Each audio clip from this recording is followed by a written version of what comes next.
వందే మాత్రం నేను మీ journalist Navata welcome to our political నేను ఒక వీడియో చూపిస్తా చూడండి। मैं अब्दुल्ला सालिम कासमी अपने एक जुर्म का एतराफ़ कर रहा हूँ।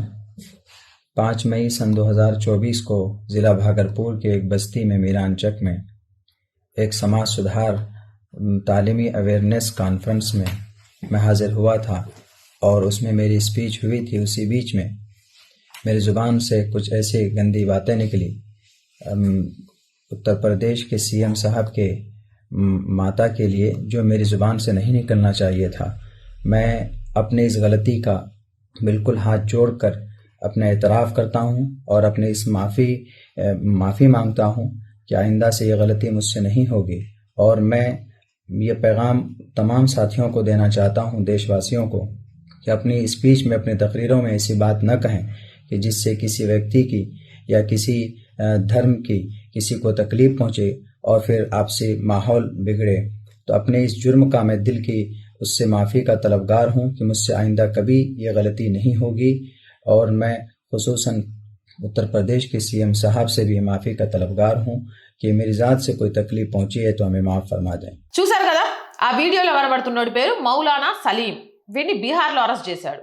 సీఎం యోగిజీ తల్లిని గోమాతను నోటికొచ్చినట్టు దుర్భాషలాడాడు।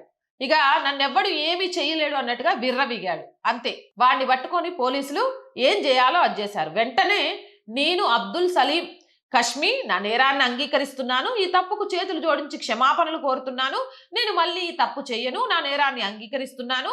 మే 5, 2024 నేను బగల్పూర్ జిల్లాలోని మీరాంచల్ అనే నివాస ప్రాంతంలో జరిగిన ఒక సామాజిక సంస్కరణ కార్యక్రమంలో పాల్గొని ప్రసంగించాను। అక్కడ గోమాత మాంసం తినండి అంటూ మీ తల్లిగారిని గోమాతగా వర్ణించాను। యూపీ సీఎం గారు దయచేసి నన్ను క్షమించండి అని కస్మి ఏడుస్తూ బ్రతిమలాడుకున్నాడు। మంచి పని చేసిండ్రు। వాడిని బట్టలు నలగకుండా వాడికి ఏం చేయాలో ఆ ట్రీట్మెంట్ చేసిండ్రు। గది అక్కడ యూపీ పోలీసుల టాలెంట్ అంటే। అయినా కస్మికి తెలవదేమో, మోడీకైనా క్షమించే గుణం ఉందేమో కానీ ఆడుంది యోగి। యోగి డిక్షనరీలోనే క్షమాపణ అనే పదం లేదు। తప్పు చేసినోడు ఎవడైనా నరకానికి వెళ్లాల్సిందే।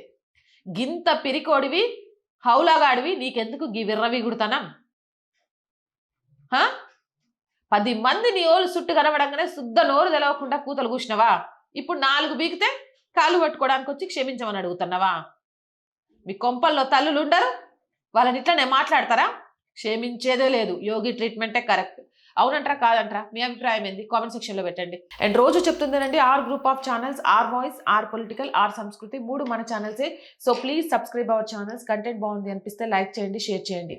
ఆర్థికంగా 1st తారీఖు వచ్చిందండి, జీతాలు కానీ రెంట్ కానీ ఇప్పుడు ఆర్ వాయిస్ని మీరే ఆదుకోవాలి। సో ప్లీజ్ మీకు తోచిన సహాయం చేయడం ద్వారా ఛానల్ని నిలబెట్టాలి అనే మా కళకు సహకారం అందించండి। సబ్స్క్రిప్షన్ పక్కనే జాయిన్ అనే బటన్ ఉంది, 1 to 5 లెవెల్స్ ఉన్నాయి, ఏదో ఒక లెవెల్లో సపోర్ట్ చేయండి। లేదా స్క్రీన్ మీద గూగుల్ పే, ఫోన్పేతో పాటు అకౌంట్ డీటెయిల్స్ ఉన్నాయి, మీకు తోచిన సహాయాన్ని అందించండి। వ్యాపార ప్రకటనల కోసం 8328500576 నెంబర్ని సంప్రదించండి। జై హింద్, జై భారత్।